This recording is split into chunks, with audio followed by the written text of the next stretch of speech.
वीरभद्र नामक चंदनपुर के प्रतापी राजा थे। राजा वीरभद्र अत्यंत साहसी, वीर और अपनी प्रजा से अत्यधिक प्रेम करने वाले शासक थे। उनकी प्रजा भी उन्हें पूरी श्रद्धा और सम्मान के साथ देखती थी।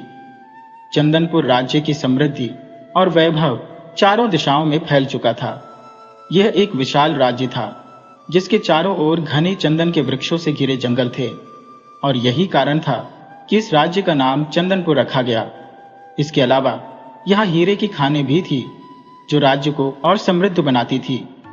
कई पड़ोसी राज्य इस राज्य की समृद्धि पर नजरें गड़ाए हुए थे, जिनमें से एक सोमनगर भी था। सोमनगर के राजा चंद्र प्रताप की भी यही इच्छा थी कि वह चंदनपुर पर अपना अधिकार कर ले। राजा वीरभद्र का मंत्री कालकोट एक बड़ा षड्यंत्रकारी व्यक्ति था, और वह अपनी चालाकियों के चलते चुपके से राजा चंद्र प्रताप के साथ मिल गया। कालकोट राजा वीरभद्र की गुप्त जानकारियां चंद्र प्रताप तक पहुंचाने लगा। कुछ दिनों के बाद वह सोमनगर के राजा चंद्र प्रताप के कक्ष में बैठकर उनसे बातें कर रहा था। राजा वीरभद्र ने उसे कुछ महत्वपूर्ण कार्य के लिए भेजा था, परंतु मंत्री के षड्यंत्रकारी मस्तिष्क में कुछ और ही योजना चल रही थी। वह चंद्र प्रताप के साथ मिलकर एक साजिश रचने की तैयारी कर रहा था। राजा चंद्र प्रताप अधीर होते हुए बोले, कालकोट, तुमने क्या योजना बनाई है? अब और इंतजार नहीं हो रहा है, हमें जल्दी से जल्दी चंदनपुर पर अधिकार करना है। कालकोट ने अपनी योजना बताते हुए कहा, महाराज, मैंने वीरभद्र के निजी कक्ष की सारी जानकारी हासिल कर ली है। उनके शयन कक्ष के द्वार पर जो 2 रक्षक तैनात रहते हैं, उन्हें रिश्वत देकर मैंने अपनी तरफ मिला लिया है। क्योंकि मैं मंत्री हूं, मुझ पर कोई शक नहीं करेगा। मैं राजा से मिलने आए प्रतिनिधि मंडल के नाम पर 10 लोगों को महल के बाग में छिपा दूंगा। अब मैं सेनापति को भी अपनी ओर मिलाने की कोशिश कर रहा हूं। हम रात के अंधेरे में हमला करेंगे और राजा, रानी तथा राजकुमार का अंत कर देंगे। बस, अगर सेनापति हमारी तरफ हो जाए तो आधा राज्य हमारा और आधा आपका। राजा चंद्र प्रताप ने कालकोट की योजना को सराहा और ताली बजाते हुए कहा, यह योजना सफल होगी, इसमें कोई संदेह नहीं है। तुम्हारी इस योजना के चलते इतने बड़े राज्य पर हमारी विजय निश्चित है। अमावस्या की घनघोर काली रात थी। चारों तरफ घुप अंधेरा फैला हुआ था। सैन कश्मीर के प्रतापी राजा वीरभद्र अपनी रानी सुगंधा और 2 साल के नन्हे राजकुमार के साथ गहरी नींद में सोए हुए थे। अचानक उनके शयन कक्ष के बाहर से कुछ हलचल सुनाई दी, जिसने उनकी नींद तोड़ दी। बाहर की आवाजें और बढ़ने लगी और कक्ष के दरवाजे पर जोर जोर से धमाके होने लगे। राजा वीरभद्र तुरंत बिस्तर से उठे और दीवार पर टंगी तलवार और ढाल उठा ली। उनकी छठी इंद्रिय ने उन्हें किसी आसन्न संकट का संकेत दे दिया था। उन्होंने झट से रानी सुगंधा और राजकुमार को जगाया और कहा, रानी, लगता है हम पर कोई बड़ा संकट मंडरा रहा है। शायद दुश्मनों ने हम पर धावा बोल दिया है। दरवाजा टूटने की कगार पर था। उन्होंने एक गुप्त पटल घुमाया, जिससे सामने की दीवार हट गई। राजा वीरभद्र ने रानी से कहा, जल्दी से इस रास्ते से निकल जाओ। अगर मैं जीवित बचा तो तुमसे मिलूंगा, नहीं तो हमारे वंश का अंत हो जाएगा। राजकुमार को सुरक्षित ले जाओ, हमें दुश्मन ने आ घेरा है। रानी सुगंधा राजा को छोड़कर जाने को तैयार नहीं थी, लेकिन वीरभद्र ने उन्हें जबरदस्ती धक्का देकर गुप्त द्वार से बाहर भेज दिया और फिर से दीवार को अपनी जगह ला दिया। उसी समय दरवाजा टूट गया और 8-10 सैनिक अंदर घुस आए।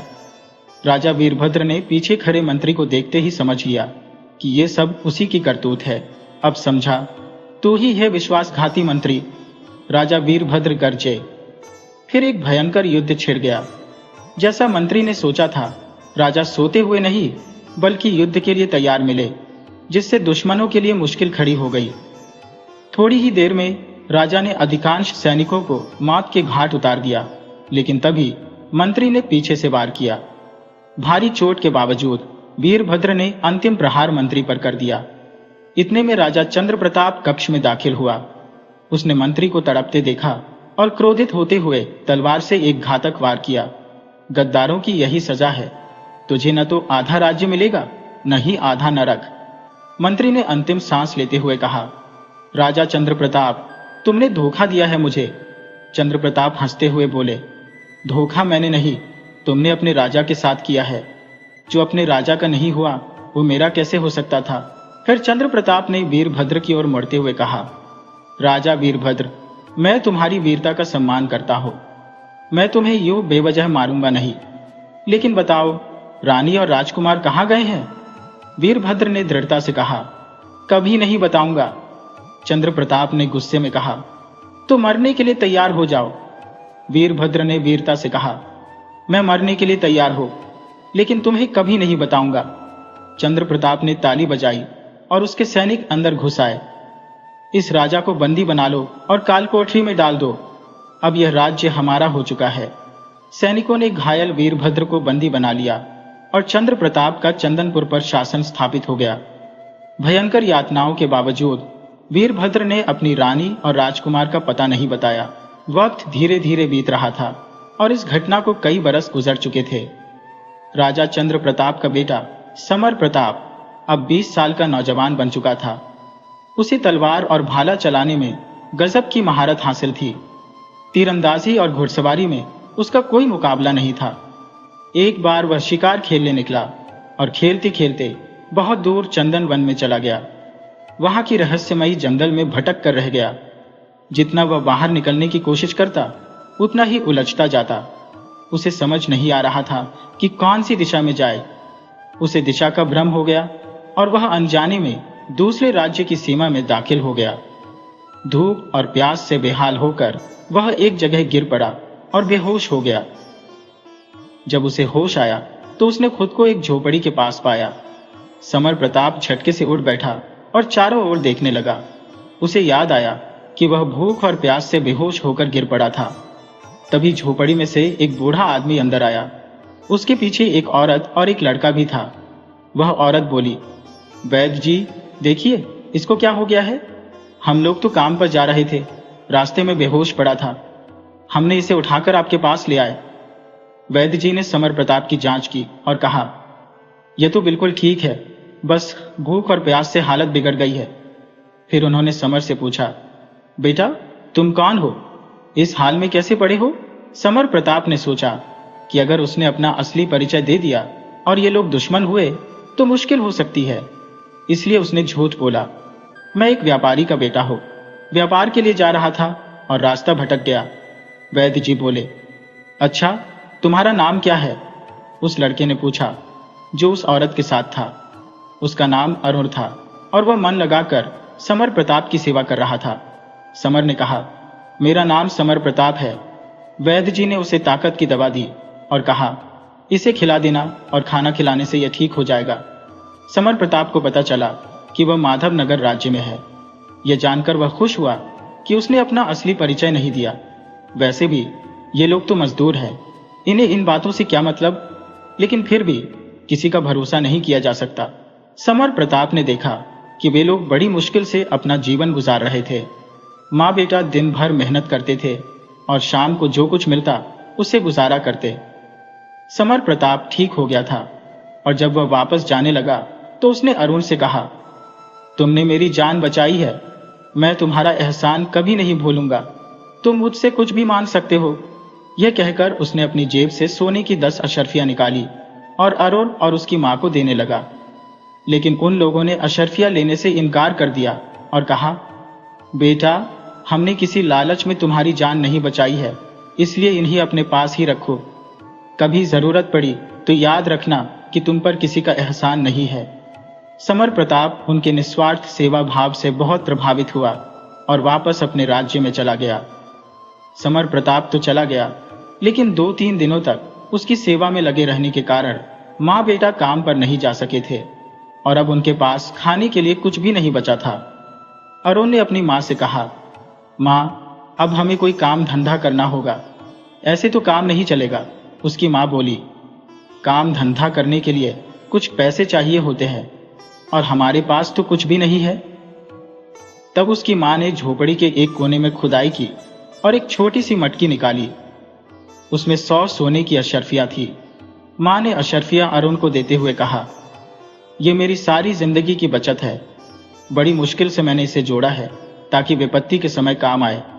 इसे लो और अपना कोई काम धंधा शुरू करो। अरुण ने कहा, ठीक है माँ, और अशर्फियां लेकर सोचने लगा कि अब इनका क्या किया जाए। किसी दूरस्थ राज्य में एक बड़ा मेला लगने वाला था, जहां दूर दूर से लोग अपनी वस्तुएं बेचने आते थे।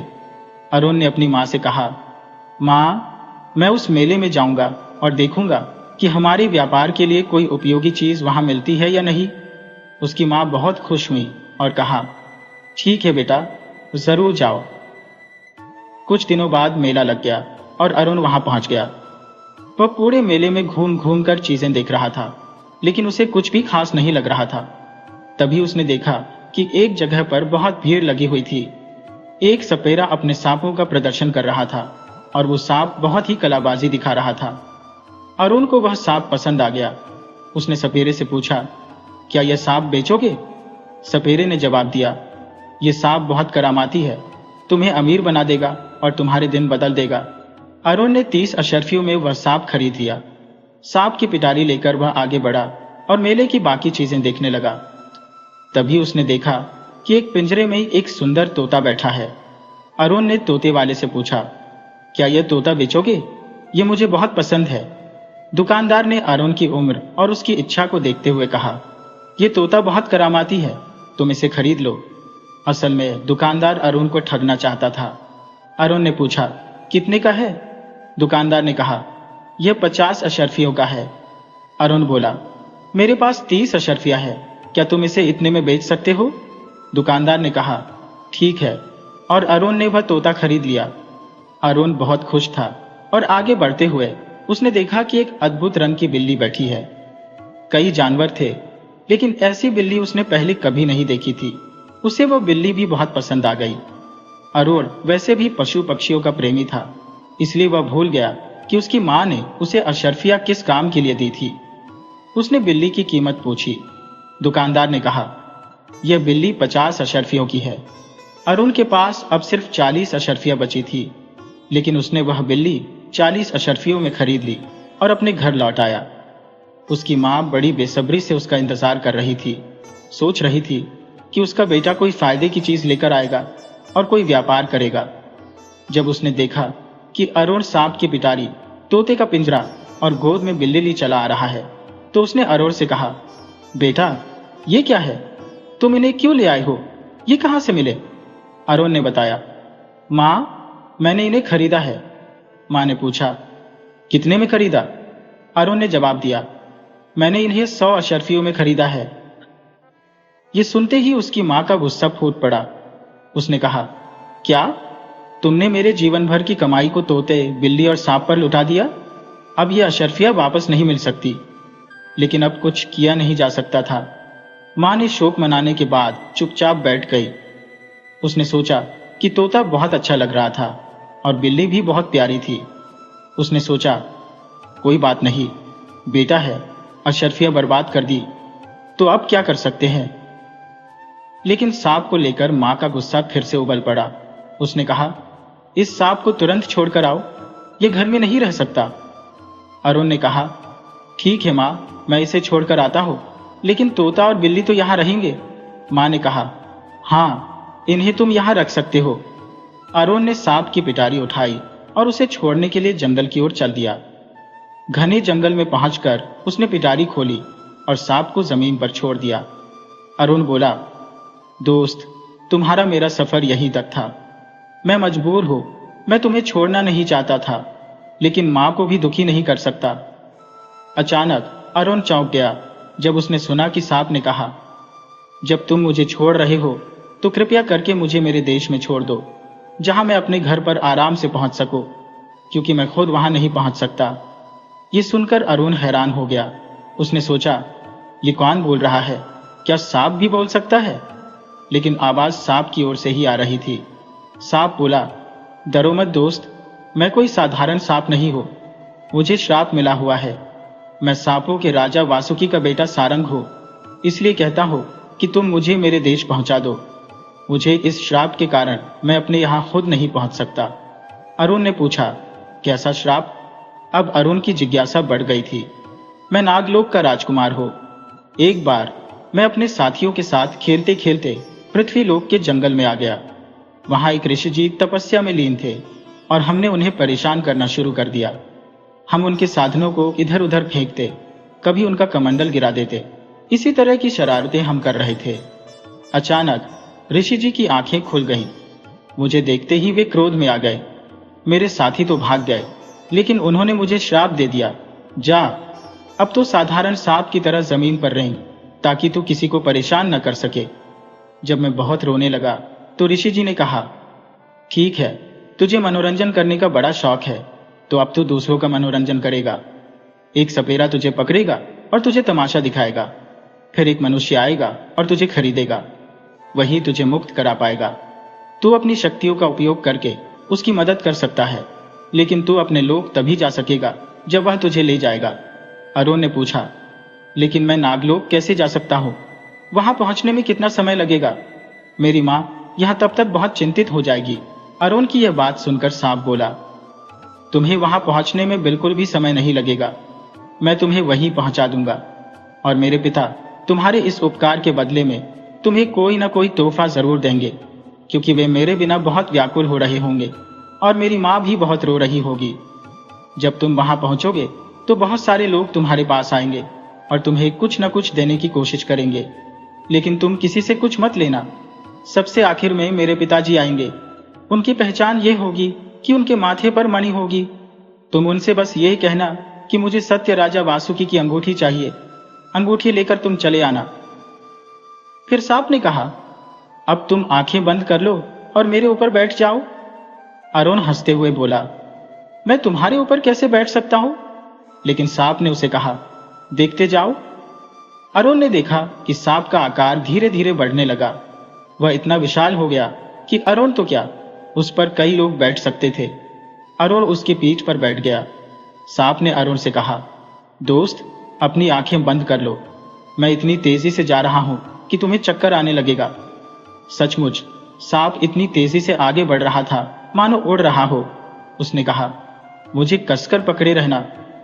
हवा की गति से चलते हुए वे गोल गोल घूमते जा रहे थे। फिर सांप ने कहा, अब आंखें खोलो दोस्त। अरुण ने आंखें खोली और उसकी आंखें चौंधिया गईं। वे नागलोक के राजा वासुकी के महल के द्वार पर खड़े थे। अरुण ने ऐसा वैभवशाली राजमहल पहले कभी नहीं देखा था। जैसे ही अरुण ने सांप को देखा, वह विशालकाय सांप धीरे धीरे एक सुंदर राजकुमार में बदल गया। महल के पहरेदार ने तुरंत अंदर जाकर राजा को सूचित किया। महल में हलचल मच गई और कई लोग बाहर आकर अरुण का धन्यवाद करने लगे। वे कहने लगे, तुमने हमारे राजकुमार को यहाँ लाकर बहुत बड़ा उपकार किया है। बताओ, हम तुम्हारी क्या मदद कर सकते हैं? जो भी तुम चाहो हम तुम्हें वह उपहार देंगे। लेकिन अरुण ने सभी से कहा, मुझे कुछ नहीं चाहिए। अंत में जो व्यक्ति आया वह सांपों का राजा वासुकी था। उसके माथे पर मणि थी। उसने गंभीर स्वर में कहा, युवक, तुमने मुझ पर बहुत बड़ा एहसान किया है। तुमने मेरे बेटे को यहाँ लाकर मुझे नया जीवन दे दिया। बताओ, तुम्हें क्या चाहिए? मैं भी तुम्हें कुछ देना चाहता हूँ। अरुण ने कहा, अगर आप मुझे कुछ देना ही चाहते हैं तो मुझे सत्य राजा वासुकी की अंगूठी चाहिए। वासुकी ने कहा, ठीक है, ये लो। और उसने अपनी उंगली से अंगूठी निकालकर अरुण को दे दी और कहा, जाओ, इस अंगूठी को जल्दी से धोना और मन ही मन कहना, सत्य राजा वासुकी, मेरी इच्छा पूरी कर दो।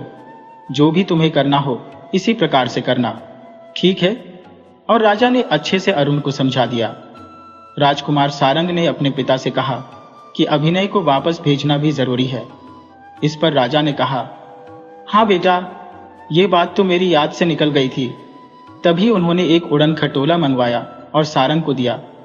राजा ने कहा, बेटा, इसमें बैठ जाओ और जहां भी जाना हो उस जगह का नाम ले लो। ये खटोला तुम्हें वहां पहुंचाकर गायब हो जाएगा। जब भी इसकी जरूरत पड़े इसे याद कर लेना। आज से यह उड़न खटोला तुम्हारा ही है। अरुण उस खटोले में बैठ गया और घर जाने की इच्छा जताई। उसने उड़न खटोले से कहा और खटोला उड़ चला। इस बार उसकी आंखें खुली हुई थी और वो हर एक नया नजारा देख रहा था जो उसके सामने से गुजर रहा था। सुंदर वन, ऊंचे पर्वत, बहती नदियां और चमचमाते नगर। तभी खटोला एक नगर के ऊपर से गुजरा जहां हर तरफ रोशनी और चमक थी। उसे लगा कि वहां कोई भव्य आयोजन हो रहा है। उसने उड़न खटोले से कहा, मुझे यहाँ उतार दो, मैं देखना चाहता हूँ कि यहाँ क्या हो रहा है, फिर मुझे मेरे घर पहुंचा देना। उड़न खटोले ने उसे नगर में उतार दिया और खुद गायब हो गया। अरुण चारों ओर की अद्भुत सजावट देखकर हैरान रह गया। ऐसा लग रहा था जैसे पूरा नगर ही किसी उत्सव में सजा हो। अरुण ने वहां घूमते हुए एक व्यक्ति से पूछा, भाई, यह कौन सा नगर है और यहाँ कैसी सजावट हो रही है? उस व्यक्ति ने बताया, ये रूपनगर है और यहाँ की राजकुमारी का नाम चित्रा है। ये सजावट राजकुमारी के स्वयंवर के लिए है। दूर दूर से लोग आए हैं, राजा और राजकुमार भी। अरुण ने पूछा, स्वयंवर में क्या खास है? उस व्यक्ति ने कहा, यह विवाह किसी राजा या राजकुमार से नहीं हो रहा, बल्कि शर्त पर हो रहा है। जो भी व्यक्ति राजा की शर्त पूरी करेगा वही राजकुमारी के गले में वरमाला पहन सकेगा। अरुण ने पूछा, कौन सी शर्त? व्यक्ति ने बताया, राजा ने शर्त रखी है कि जो भी एक रात में एक सुंदर महल, एक सुंदर उपवन और एक सुंदर सरोवर बनाएगा जिसमें सफेद हंस का जोड़ा तैरता हो, उसी से वे अपनी बेटी का विवाह करेंगे। अब तक कोई भी इस शर्त को पूरा नहीं कर सका है। कुछ लोग महल बना लेते हैं पर उपवन और सरोवर नहीं बन पाता। किसी का सरोवर बन जाता है तो महल और उपवन अधूरे रह जाते हैं। यह शर्त तो लगभग असंभव ही लगती है। अरुण ने कहा, मैं भी इसमें भाग लेना चाहता हूं। उसकी बात सुनकर वहां आए लोग उस पर हंसने लगे। एक व्यक्ति ने कहा, देखो, ये तो बिल्कुल पागल है। इतने सारे लोग जुटे हैं फिर भी कुछ नहीं कर पाए और ये अकेला क्या कर लेगा? अरुण पर किसी की हंसी या मजाक का कोई असर नहीं हुआ। वह भी शर्त में भाग लेने के लिए तैयार हो गया। रोज नियत समय पर मंच सजाया जाता था जहां राजकुमारी अपनी सखियों के साथ वरमाला लेकर आती थी। उस दिन भी कोई प्रतियोगी सफल नहीं हो सका और राजकुमारी उदास होकर लौट गई। अरुण ने पास बैठे एक व्यक्ति से पूछा, इस शर्त का क्या राज है? राजा ने इतनी कठिन शर्त क्यों रखी है? व्यक्ति ने कहा, इसकी भी एक कहानी है। ये राजकुमारी कोई साधारण राजकुमारी नहीं है। यह कहानी एक गंधर्व राज की पुत्री की है जिसने इस धरती पर जन्म लिया था। राजा चित्रकेतु को स्वप्न में खुद गंधर्व राज ने बताया था कि उनकी बेटी ने एक भूल की थी जिसकी सजा के तौर पर उसे गंधर्वलोक से बाहर कर दिया गया था। इसी कारण वह इस धरती पर एक मानव रूप में राजा चित्रकेतु के यहाँ जन्मी थी। तभी से राजकुमारी का स्वरूप साधारण मनुष्यों जैसा नहीं है। उसके बाल सोने के जैसे चमकते हैं, उसकी आंखें नीली और चमकदार है और उसके वस्त्र ऐसे हैं जैसे इस धरती के न होकर किसी और ही दुनिया के हो।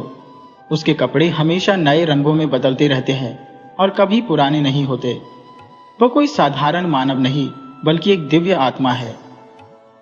इसलिए उसके लिए कोई साधारण व्यक्ति नहीं बल्कि एक अद्वितीय प्रतिभा वाला व्यक्ति ही योग्य होगा। अरुण ने राजकुमारी की ओर देखा और वह सच में बेहद सुंदर दिखाई दे रही थी। उसके बाल सोने जैसे चमक रहे थे और उसकी खूबसूरती किसी अलौकिक स्वरूप से कम नहीं थी।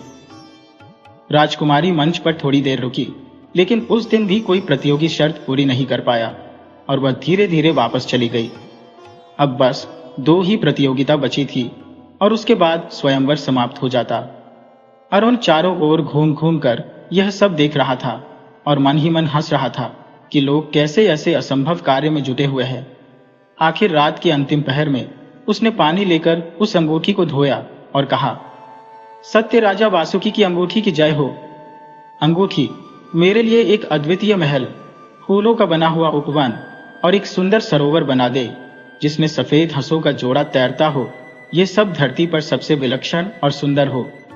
जैसे ही उसने यह कहा, एक गगनचुंबी महल बनकर तैयार हो गया जो कि विभिन्न रत्नों से जड़ा हुआ था और अद्भुत चमक बिखेर रहा था। उस महल की अट्टालिकाएं आकाश से बातें कर रही थी और उसका बगीचा तरह तरह के दुर्लभ फूलों से खिला हुआ था जिनकी खुशबू पूरे वातावरण में फैली हुई थी। उन पर उड़ती हुई तितलियां और रंग बिरंगे पक्षी अपने मधुर स्वरों से बगीचे को सुरम्य बना रहे थे।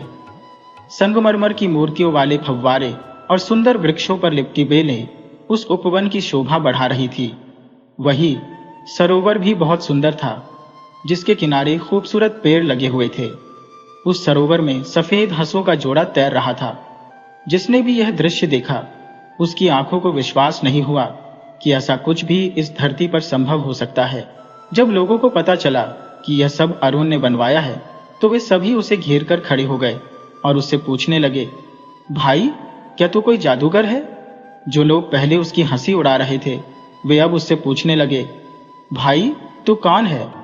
लेकिन अरुण बस मुस्कुरा रहा था, कुछ बोल नहीं पा रहा था। सभी ने उसे चमत्कारी मान लिया, क्योंकि ऐसे ही लोग अपनी पहचान छुपाए रखते हैं। जब यह समाचार राजा चित्रकेतु तक पहुंचा तो वे खुशी से झूम उठे। राजमहल में भी यह खबर पहुंच गई और राजकुमारी चित्रलेखा बहुत प्रसन्न हो गई। अब उसके जयमाला के भव्य आयोजन की तैयारी होने लगी। आज सभा स्थल की सजावट बहुत ही अद्भुत थी। विभिन्न प्रकार के वाद्य यंत्र बज रहे थे और नृत्य गायन का आयोजन हो रहा था। राजकुमारी धीरे धीरे चलती हुई आ रही थी। उसके पीछे पीछे उसकी सखियां फूलों की थाली चली आ रही थी। पुष्प वर्षा के बीच राजकुमारी मंच पर आई और उसने सामने खड़े हुए अरुण को देखा। अरुण की सुंदरता को देखकर, जो अब बहुमूल्य वस्त्रों में सजा हुआ था, सभी लोग उसकी प्रशंसा करने लगे। राजकुमारी चित्रा ने अरुण के गले में वरमाला डाली और उनके विवाह का आयोजन बड़ी धूमधाम से संपन्न हुआ। राजा चित्रकेतु की एकमात्र संतान उनकी बेटी राजकुमारी चित्रा थी। राजा ने अरुण को अपने साम्राज्य का उत्तराधिकारी घोषित कर उसका राज तिलक कर दिया। अब अरुण राजा बन चुका था। अरुण ने अपने उड़न खटोले में बैठकर हुक्म दिया, मुझे मेरे घर ले चलो, जहां मेरी मां मेरी राह देख रही है। उड़न खटोला अरुण को लेकर उसके राज्य माधव नगर पहुंचा और वहीं उतार दिया। उसकी मां का बुरा हाल था, वह रो रोकर बेहाल थी। वह सोच रही थी कि उसके बेटे का क्या हुआ होगा, जो सांप को छोड़ने गया था और फिर वापस नहीं आया। कहीं सांप ने उसे काट तो नहीं लिया? जैसे ही उसने अरुण को राजसी पोशाक में खटोले से उतरते देखा, वह एक पल के लिए उसे पहचान ही नहीं पाई। अरुण दौड़कर अपनी मां के पास पहुंचा, उसके चरणों में गिरा और बोला, मां, मैं तुम्हें लेने आया हूं। उसकी मां ने उसे गले से लगा लिया और पूछा, बेटा तू कहां चला गया था? मैं तेरे लिए बहुत परेशान हो गई थी। अरुण ने अपनी मां को पूरी कहानी सुनाई और कहा, चलो मां, अब अपने महल में चलते हैं। मां और बेटा उड़न खटोले में बैठ गए और उसकी मां ने अपनी बिल्ली और तोते का पिंजरा भी साथ रख लिया। उसकी मां ने इतने दिनों से बिल्ली की बहुत देखभाल की थी और तोता भी खुशी खुशी उससे बातें कर रहा था। उड़न खटोला सभी को लेकर रूपनगर पहुंचा और वहां उतार दिया। इसके बाद उड़न खटोला अदृश्य हो गया। सभी लोग खुशी खुशी रहने लगे, लेकिन रानी चित्रा को अपने पुराने धर्मनगर की याद अक्सर उदास कर देती थी। अरुण ने कई बार उससे इसके बारे में पूछा, लेकिन उसने कुछ नहीं बताया। उसे पता था कि महल के सरोवर के पास से एक नदी बहती है, जो दूर दूर तक कई नगरों को पार करती हुई निर्जन जंगलों से होकर गुजरती है, जहां उसके पुराने नगर की सखियां और अन्य गंधर्व निवास करते थे। वे अक्सर नदी में स्नान करने आते थे और फिर वापस चले जाते थे। चित्रा उनकी यादों में डूब जाती थी। उसकी सखियां उससे बहुत प्यार करती थी और उन्हें याद दिलाने के लिए चित्रा कभी कभार कोई वस्तु नदी में प्रवाहित कर देती थी, जो वहां जाकर उन्हें मिल जाती थी। चित्रा के सोने जैसे बालों की खूबसूरती पर उसकी सखियां मोहित रहती थी। जब वह सरोवर में अपनी दासियों के साथ स्नान करने जाती थी और उसके बाल टूट जाते थे, तो वह उन्हें कमल के फूलों की पत्तियों में लपेटकर नदी में बहा देती थी। उसके मन में यह इच्छा होती थी कि कहीं न कहीं वह वस्तु उन सखियों तक पहुंच जाए और उन्हें उसकी याद दिला दे। वह जानती थी कि ये बाल जादुई सरोवर के दुर्लभ कमलों में लिपटे होने के कारण कभी नष्ट नहीं हो सकते थे।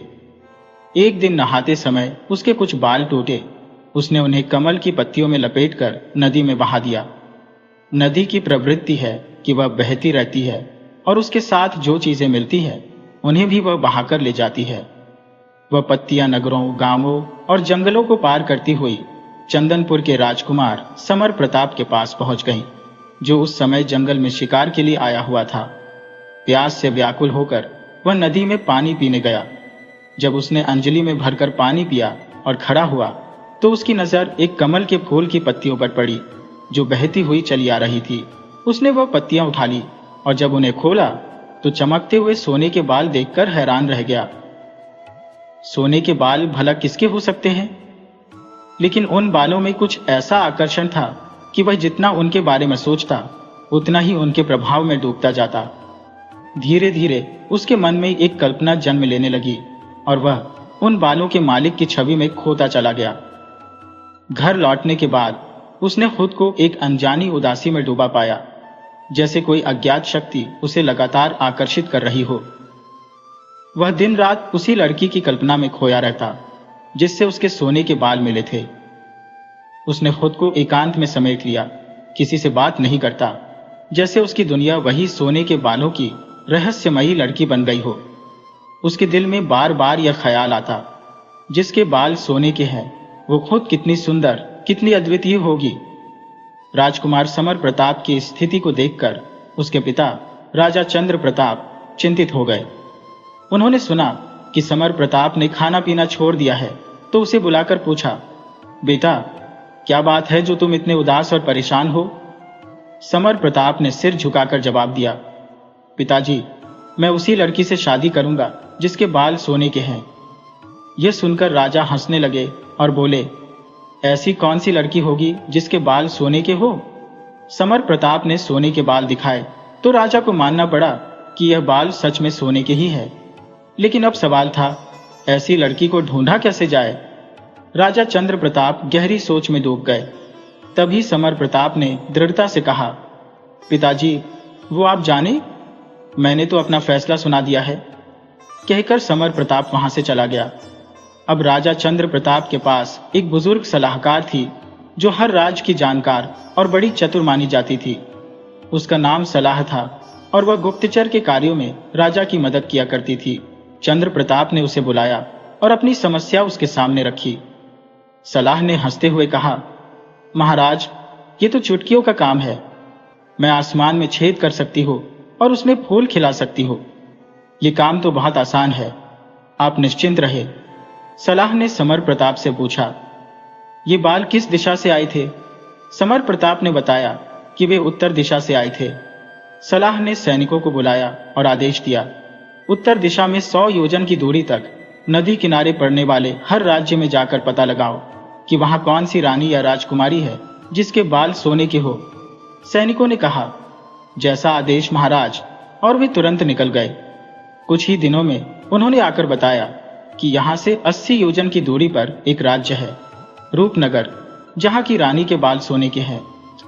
सलाह इस खबर से बहुत खुश हो गई और उसने सैनिकों से कहा, अब मुझे रूपनगर ले चलो।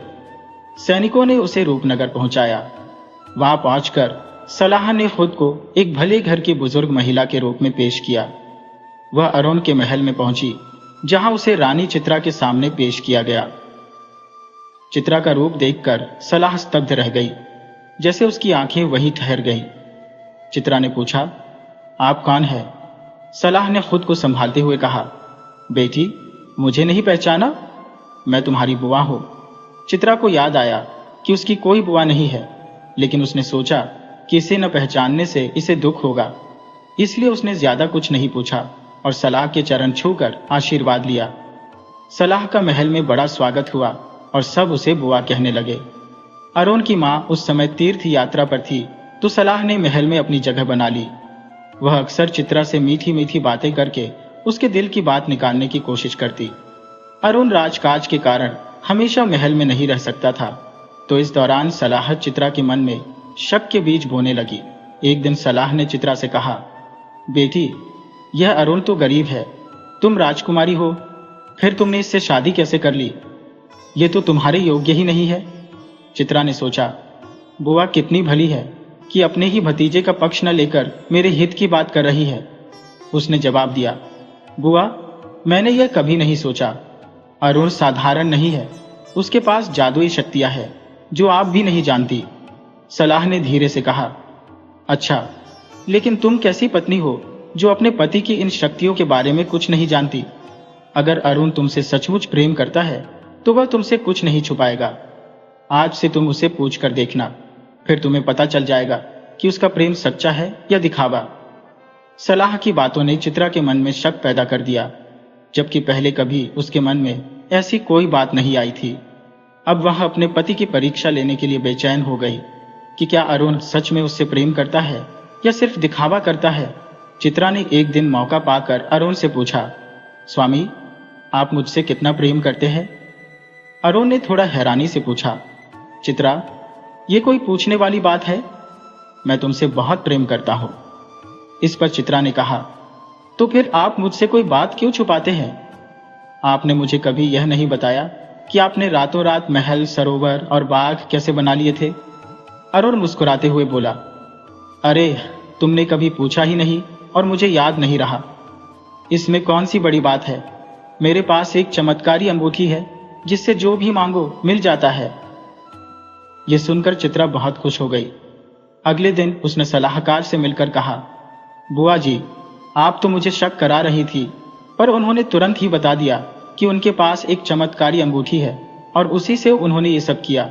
सलाहकार ने आश्चर्य से आंखें चौड़ी करते हुए कहा, और तुमने उनसे यह नहीं कहा कि वह अंगूठी मुझे दे दो? चित्रा हंसते हुए बोली, मैं भला अंगूठी का क्या करती? जैसे मेरे पास है वैसे ही उनके पास है। सलाहकार ने समझाते हुए कहा, अरे नहीं, बहुत फर्क है। अगर तुम्हें किसी चीज की जरूरत पड़ जाए और तुम्हारे पास अंगूठी हो तो तुम उसे तुरंत पा सकती हो। वैसे भी वह हमेशा राजकार्य में व्यस्त रहता है।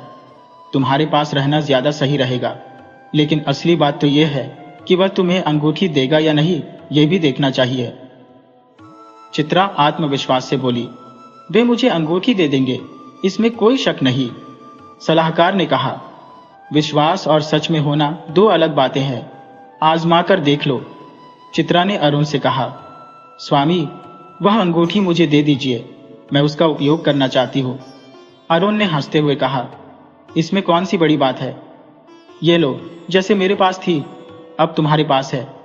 अरुण ने अंगूठी चित्रा को दे दी और खुद दरबार के काम में लग गया। चित्रा दौड़ती हुई सलाहकार के पास पहुंची और खुशी से बोली, बुआ जी, देखो, उन्होंने मुझे अंगूठी दे दी। सलाहकार अपनी योजना सफल होते देखकर बहुत प्रसन्न हुई और बोली, इसका उपयोग कैसे होगा? चित्रा ने थोड़ी उदासी से कहा, मैंने पूछा ही नहीं। सलाहकार ने सिर पर हाथ मारते हुए कहा, तो फिर इस अंगूठी का क्या फायदा? अगर तुम इसका उपयोग नहीं जानती तो क्या करोगी? तब चित्रा को अपनी गलती समझ में आई और उसने कहा, हाँ, आप सही कह रही हैं, अगली बार मैं इसका उपयोग भी पूछ लूंगी। इसके बाद चित्रा अपनी दासियों के साथ फूलों के बाग में घूमने चली गई। उसी समय अरुण दरबार का काम खत्म करके महल आया, लेकिन चित्रा को वहां न पाकर उसने दासियों से पूछा। दासियों ने बताया कि रानी जी बाग में घूमने गई है। अरुण भी बाग में पहुंच गया और चित्रा के साथ बैठकर बातें करने लगा। उसने कहा, राजा बनना भी कितना कठिन काम है, अपने लिए समय ही नहीं बचता, हम कभी बैठकर बात भी नहीं कर पाते। फिर हंसते हुए बोला, अच्छा, यह बताओ, तुम मुझे कितना प्रेम करती हो? चित्रा ने शर्माते हुए कहा, यह भी कोई पूछने वाली बात है? बहुत करती हो। कहीं ऐसा तो नहीं कि तुम मुझे भूलकर किसी और को याद करने लगो? अरुण ने हंसते हुए कहा, कैसी बातें कर रही हो, आज तुम कुछ अलग ही लग रही हो। फिर अरुण थोड़ा गंभीर हो गया और बोला, चित्रा, अगर कभी कोई मुझसे तुम्हें छीन ले तो तुम क्या करोगी? चित्रा ने जवाब दिया, जो होगा वह देखा जाएगा, लेकिन इतना जरूर है कि मैं तुम्हें छोड़कर किसी और से कभी प्रेम नहीं करूंगी। अरुण यह सुनकर खुश हो गया। चिड़ियों की मधुर आवाजों के बीच उन्होंने अपनी बातचीत बंद कर दी और खुशबू भरी हवाओं में अपने मन को बहा दिया। तभी चित्रा को अचानक वह अंगूठी वाली बात याद आ गई और उसने पूछा, स्वामी, आपकी चमत्कारी अंगूठी का उपयोग कैसे होता है? अरुण ने हंसते हुए कहा, देखो, मैं तुम्हें दिखाता हूं। उसने चित्रा से अंगूठी ली, सरोवर से जल लेकर उसे धोया और कहा, सत्य राजा वासुकी की अंगूठी, चित्रा के लिए जुड़ा हुआ हार ले आओ। तुरंत ही एक चमचमाता हुआ हार आ गया, जिसे अरुण ने चित्रा के गले में पहना दिया। अब चित्रा को भी इस अंगूठी के चमत्कारिक उपयोग की विधि समझ में आ गई। अरुण ने अंगूठी फिर से चित्रा को दे दी और वे दोनों बाग में देर तक घूमते रहे। चित्रा इस चमत्कार से बहुत खुश हुई और सोचा, अब इस अंगूठी का चमत्कार बुआ को दिखाऊंगी तो वह कितनी हैरान हो जाएगी। चित्रा ने अगले दिन सलाह खां से मिलकर सरोवर के किनारे जाकर अंगूठी का सारा रहस्य बता दिया। सलाह खां भोली बनते हुए बोली, क्या वाकई ऐसा हो सकता है? चित्रा ने जवाब दिया, क्यों नहीं हो सकता? अगर लाभ दिखाना हो तो जरा इसे धोकर देख लो। सलाह खां के कहने पर चित्रा ने अंगूठी उसके हाथ में दे दी। सलाह खां ने अंगूठी को जल में धोया और कहा, सत्या राजा, वासुकी की अंगूठी की जय हो। सत्या राजा, मुझे एक उड़न खटोला चाहिए जो मुझे और चित्रा को तुरंत चंदनपुर ले जाए। तुरंत ही एक उड़न खटोला प्रकट हो गया, जिसे देखकर चित्रा हैरान रह गई। सलाह खां ने उड़न खटोले में बैठकर चित्रा का हाथ पकड़ा और उसे भी बैठा लिया। उसने कहा, चलो आज सैर करेंगे, तुम्हें अपना घर दिखाऊंगी। चित्रा को बहुत खुशी हो रही थी क्योंकि उसे आज बुआ का घर देखने को मिलेगा। उड़न खटोला दोनों को लेकर चंदनपुरा गया और उतारने के बाद गायब हो गया। अब चित्रा एक विशाल बाग में बने महल में आ चुकी थी, जो पहले से ही सलाह खां की योजना का हिस्सा था। सलाह खां ने हंसते हुए अपना बुआ वाला रूप उतार फेंका और अपने असली रूप में आ गई। उसने कहा, मूर्ख लड़की, कैसा मेल और कैसा घर, अब से यही तेरा घर है और अंगूठी को भूल जा। चित्रा को समझ में आ गया कि उसे धोखे से यहां लाकर फंसा दिया गया है और यह औरत कोई और नहीं बल्कि एक ठगनी है। वह रोने लगी, लेकिन उसकी कोई सुनवाई नहीं हुई। सलाह खां दौड़ती हुई राजा के दरबार में पहुंची और बोली, महाराज, मैंने आपका काम पूरा कर दिया है। सोने के बालों वाली रानी को मैं यहाँ ले आई हूँ। अब जल्दी से राजकुमार समर प्रताप को ढूंढिए ताकि उन्हें बता सको कि आगे क्या करना है। राजा ने तुरंत समर प्रताप को सलाह खां से मिलने के लिए कहा। सलाह खां ने उसे अंगूठी दी और उसके रहस्य और उपयोग को समझाते हुए कहा, इसे हमेशा अपने पास रखना, तभी इसकी शक्ति तुम्हारे पास रहेगी। समर प्रताप ने अंगूठी को अपने पास रख लिया और उसके उपयोग को समझकर तैयार हो गया। चित्रा को अब सलाह खां के छल और मक्कारी का पूरा भेद खुल चुका था। वो अपनी मूर्खता पर पछता रही थी और उस दिन को कोस रही थी जब उसने बिना सोचे समझे सलाह खां पर भरोसा किया था। अब उसे अपने पिता चित्रकेतु और अपनी मां लेखामती की बेहद याद आ रही थी, जो इन दिनों उसकी सास के साथ तीर्थ यात्रा पर गए हुए थे। उसे चिंता थी कि जब वे लौट कर आएंगे तो उन्हें कितना बड़ा धक्का लगेगा। अब कोई तरीका नहीं था जिससे वह अपने माता पिता तक अपना संदेश पहुंचा सके। मन ही मन वो कई योजनाएं बना रही थी, लेकिन कोई योजना उसे पूरी तरह सही नहीं लग रही थी। उसे बस एक ही ख्याल आ रहा था कि कैसे वो अंगूठी वापस हासिल कर सके और अपने देश लौट सके। अगले दिन समर प्रताप उससे मिलने आया और उसे शादी का प्रस्ताव दिया। चित्रा ने मुस्कुराते हुए कहा, मैं आपसे शादी जरूर करूंगी। आप इतने सुंदर राजकुमार हैं, भला कौन मना करेगा। और आप तो इस वैभवशाली नगर के युवराज भी हैं, पर मेरी एक शर्त है। राजकुमार ने उत्सुकता से पूछा, क्या शर्त है? चित्रा ने जवाब दिया, मेरे पास एक बोलने वाला तोता और एक बोलने वाली बिल्ली थी। वे मेरे सबसे प्रिय साथी थे। मैं उनसे बातें किया करती थी। जब से मैं यहाँ आई हो, मुझे उनके बिना कुछ अच्छा नहीं लग रहा। आप मुझे वो दोनों ढूंढ कर ला दीजिए, तभी मैं आपसे विवाह करूंगी, नहीं तो मैं इस सरोवर में कूदकर आत्महत्या कर लूंगी। राजकुमार घबरा गया और बोला, ऐसा मत करना, मैं तुम्हारी शर्तें मानता हूं। चित्रा ने मन ही मन राहत की सांस ली, क्योंकि अब कुछ दिनों के लिए मुसीबत टल गई थी। राजकुमार ने सोचा कि जब सलाह खां चित्रा को यहाँ ला सकती है, तो वह बोलने वाले तोते और बिल्ली को भी ढूंढ सकती है। अंगूठी भी तो उसके पास है, इसमें क्या बड़ी बात है। लेकिन तभी चित्रा ने ऐसी बात कह दी कि राजकुमार के सारे अरमानों पर पानी फिर गया। चित्रा बोली, मेरे साथ धोखा हुआ है। मेरी अंगूठी छल से ले ली गई है, और अगर तुम उसी अंगूठी के सहारे मेरे तोते और बिल्ली को ढूंढ लाओगे तो मैं तुम्हें बहादुर नहीं मानूंगी। मैं तुम्हारी असली ताकत देखना चाहती हूँ।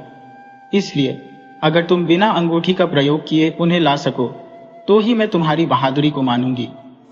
राजकुमार ने उसकी शर्त मान ली, क्योंकि उसके पास और कोई चारा नहीं था।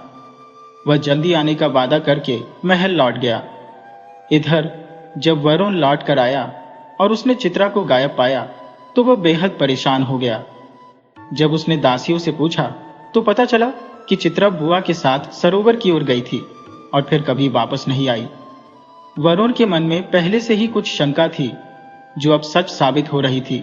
उसी दिन उसकी मां चित्रकेतु और लेखामती भी तीर्थ यात्रा से लौट आए।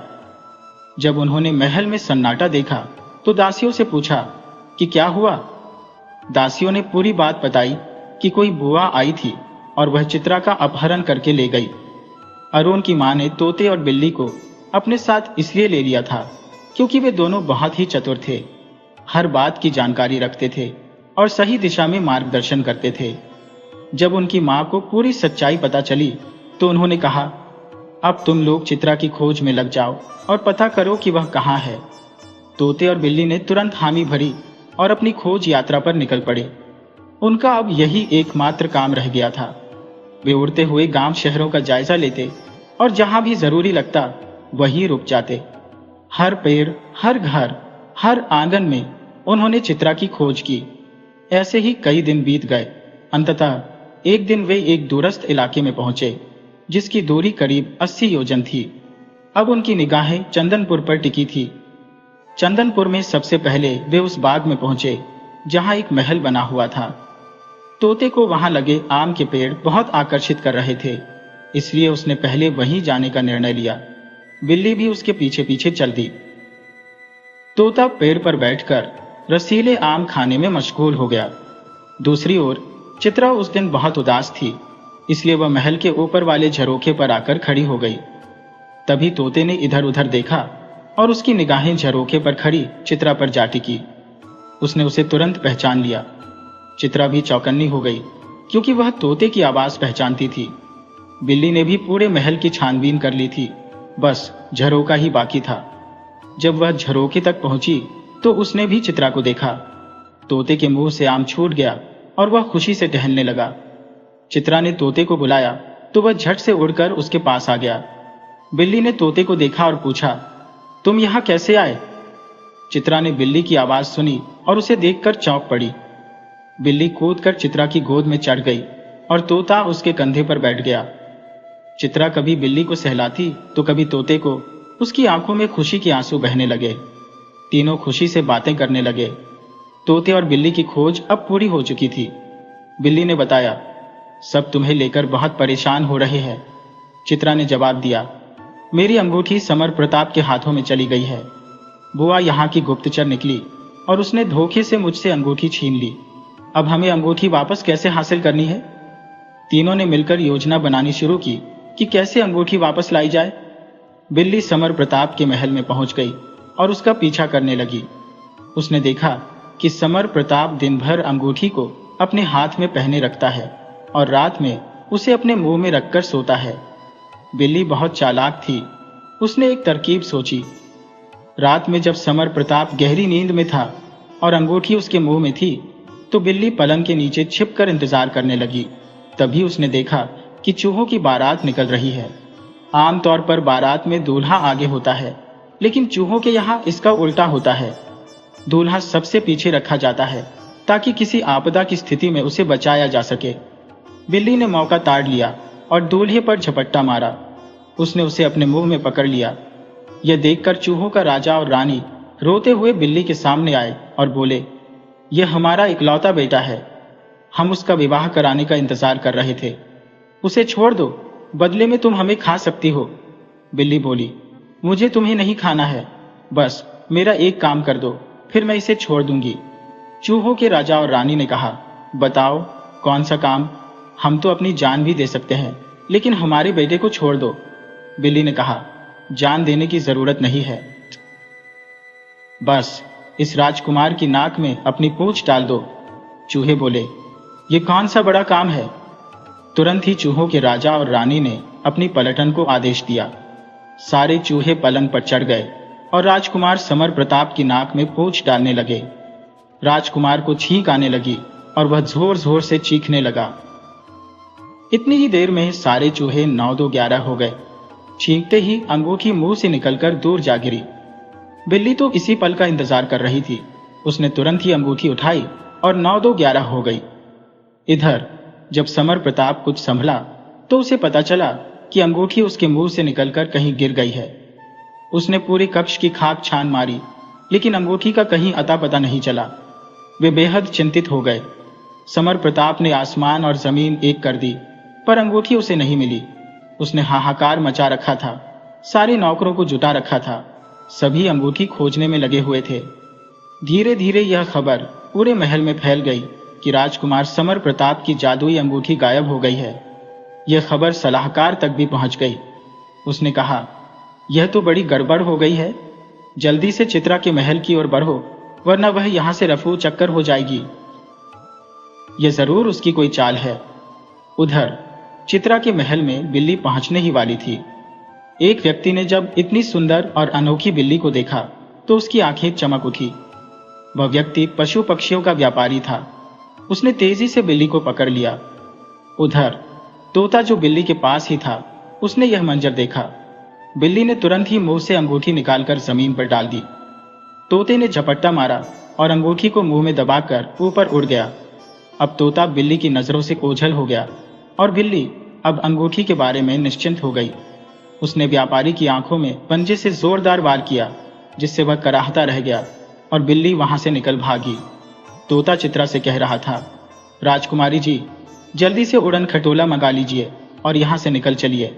लेकिन चित्रा अपनी जगह से हिलने का नाम नहीं ले रही थी। वह रोते हुए कह रही थी, मैं अपनी प्यारी बिल्ली के बिना यहाँ से नहीं जाऊंगी, उसकी जान खतरे में पड़ जाएगी। तोते ने कहा, उसे कुछ नहीं होगा, आप मेरी बात मानिए, नहीं तो वे लोग आ जाएंगे और बिल्ली भी यहाँ आ जाएगी। वह कोई साधारण बिल्ली नहीं है। लेकिन चित्रा ने कहा, मैं अपनी जान से प्यारी बिल्ली को छोड़कर नहीं जा सकती। चित्रा को समझाना बहुत मुश्किल था। तभी उसने देखा कि बिल्ली दौड़ती हुई आ रही है, लेकिन उसके पीछे एक आदमी भी भागता हुआ नजर आया। राजकुमारी ने तुरंत ही अंगूठी को उठाया और बोली, सत्य राजा बासुकी की अंगूठी का जादू, मुझे जल्दी से उड़न खटोले में बिठाकर मेरे रूपनगर ले चलो। तुरंत ही उड़न खटोला आकर हाजिर हो गया। राजकुमारी चित्रा तोते को लेकर उड़न खटोले में बैठ गई। जैसे ही उड़न खटोला उड़ने को हुआ, बिल्ली दौड़ती हुई आई और छलांग लगाकर चित्रा की गोद में आ गई। अब चित्रा अपने बिल्ली और तोते के साथ मुक्त होकर खुले आसमान की सैर कर रही थी। सफेद बादल उनके आसपास मंडरा रहे थे। चित्रा हंस रही थी और खुशियां मना रही थी। उधर समर प्रताप और उसके सैनिकों की टोली पीछे पीछे आ पहुंची, लेकिन उनकी आंखों के सामने से उड़न खटोला दूर आसमान में उड़ चुका था। अब कुछ नहीं हो सकता था। लोग हाथ मलते रह गए और समर प्रताप गुस्से से तिलमिला उठा। उसे ऐसा महसूस हो रहा था कि राजकुमारी चित्रा ने उसे धोखा दिया था और वे तोते बिल्ली उसे बचाकर ले गए थे। वह गुस्से में अपने पिता चंद्र प्रताप के पास गया और घोषणा कर दी, जब तक मैं राजकुमारी चित्रा को हासिल नहीं कर लेता, तब तक मैं अन्न जल ग्रहण नहीं करूंगा। चंद्र प्रताप, जो अब बहुत शक्तिशाली हो चुका था, उसने गरजते हुए अपने सेनापति को आदेश दिया, रूपनगर पर चढ़ाई कर दो। अब हम युद्ध करके ही चित्रा को जीत कर लाएंगे। उधर उड़न खटोला राजकुमारी चित्रा, बिल्ली और तोते सहित रूपनगर में जा पहुंचा। राजकुमारी चित्रा अपने उपवन में उतरी और फिर दौड़कर अपने महल में पहुंची। अपने माता पिता से मिलकर वह रोने लगी। उन्होंने भगवान का धन्यवाद किया कि उनकी बेटी सकुशल वापस आ गई है। अरुण की चिंताओं का भी अंत हो गया। राजकुमारी चित्रा ने अरुण को उसकी अंगूठी वापस देते हुए कहा, मैं उस दुष्ट सलाहकार की बातों में आ गई थी और आपसे अंगूठी मांग ली, जिसका फल मुझे भुगतना पड़ा। मुझे माफ कर दीजिए। अरुण ने कहा, यह तो उस दुष्ट के बहकावे में आकर हुआ था। तुम उस घटना को एक बुरा सपना समझकर भूल जाओ। लेकिन चंदनपुर का नाम सुनते ही अरुण की मां गुस्से से भर गईं। उन्होंने अरुण से कहा, आज वह समय आ गया है जब मैं तुम्हें सारा सच बताऊंगी। यह चंदनपुर का राजा चंद्रकेतु एक धूर्त और विश्वासघाती व्यक्ति था। उसने धोखे से हमारे मंत्री के साथ मिलकर रात के समय हमला किया था, जिसमें तुम्हारे पिता महाराज वीरभद्र बहादुरी से लड़ते हुए घायल हो गए थे। मुझे जबरन एक गुप्त रास्ते से बाहर निकाल दिया गया था और उन्होंने मुझसे वचन लिया कि मैं तुम्हारे वंश की सुरक्षा करूंगी।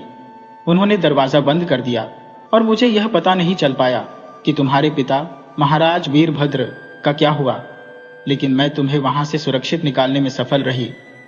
मेरा नाम सुगंधा है और मैं चंदनपुर की महारानी थी। तुम राजकुमार अरुण हो, है ना? ये सुनकर चित्रा और लेखमती अत्यंत प्रसन्न हो गए। दोनों ने कहा, हमें तो पहले दिन से ही यह आभास हो गया था कि यह कोई साधारण युवक नहीं है। इसके चेहरे पर राजकुमारों जैसा तेज और प्रतिभा दिखाई देती है। चित्रकेतु ने कहा, चंद्रकेतु एक दुष्ट और कपटी व्यक्ति है। उसी का बेटा समर प्रताप है जो कभी नहीं सुधरेगा। अपनी सेना को तैयार रहने का आदेश दो। चित्रकेतु के निर्देशन में अरुण ने अपनी सेना को युद्ध के लिए तैयार किया। चित्रकेतु की आशंका सही निकली। चंदनपुर से एक दूत आया और उसने कहा, राजकुमारी, चित्रा को हमारे हवाले कर दो, वरना हम आपके राज्य पर आक्रमण करेंगे और राजकुमारी को छीन कर ले जाएंगे। अरुण ने तीखे स्वर में उत्तर दिया, आक्रमण तुम क्या करोगे? आक्रमण तो हम खुद ही करेंगे। इसके बाद राजा चित्रकेतु और अरुण एक भारी सैन्य बल के साथ चंदनपुर की ओर रवाना हो गए। चंदनपुर की सीमा पर पहुंचकर उन्होंने अपना शिविर स्थापित कर लिया। चंदनपुर का चिरकालिक शत्रु माधवनगर का राजा विक्रम सिंह भी आकर रूपनगर के अरुण और चित्रकेतु के साथ मिल गया। वही माधवनगर था जहां अरुण का पूरा बचपन बीता था। अब एक भीषण युद्ध छिड़ गया। यह युद्ध कई दिनों तक चला, लेकिन रूपनगर की सेना ने चंदनपुर की सेना को बुरी तरह से हरा दिया। अरुण महल में घुस आया और चंद्र प्रताप, जो महल में छिपा हुआ था, को पकड़ लिया। महल के शयन कक्ष में अरुण ने चंद्र प्रताप को छुपा हुआ पाया और उसे गिरफ्तार कर लिया। इसके बाद जब वह बाहर आया तो समर प्रताप तलवार लेकर उसके सामने आ गया। वह अब अकेला बचा था, लेकिन जैसे ही उसने अरुण को देखा वह हैरान रह गया और बोला, अरे तू वही भिखारी मजदूर है? तू चित्रा का पति और मेरा दुश्मन है। तुझे तो शर्म आनी चाहिए। मैंने एक बार तेरी जान बख्श दी थी, वह भूल गया। तूने तो कहा था कि जीवन भर याद रखेगा और जब मौका आएगा तो बदला चुकाएगा। मैंने तेरी जान बख्शी थी, भीख में दी थी। अब तो मेरी दी हुई जिंदगी पर फल फूल रहा है। ऐसा बदला चुकाना तेरे बस की बात नहीं। तू क्या बदला चुकाएगा? तू तो एक नीच बाप की नीच औलाद है। और सुन, मैं मजदूर नहीं हूं, मैं इस राज्य का असली राजकुमार हूं, जिसका राज्य तेरे बाप ने धोखे से छीन लिया था। जाकर अपने बाप से पूछ कि क्या मैं तुझे जीवन दान दे सकता हूं। समर प्रताप तलवार लहराते हुए बोला, मैं तुझे बख्श दूंगा। अरुण हंसकर कहने लगा, तू मुझे क्या बख्शेगा? तू तो खुद ही अपनी जान की भीख मांगेगा। उन दोनों में भयंकर लड़ाई शुरू हो गई। जल्दी ही अरुण ने समर प्रताप की तलवार तोड़ दी। समर प्रताप निहत्था रह गया और उसने अपनी तलवार फेंक दी।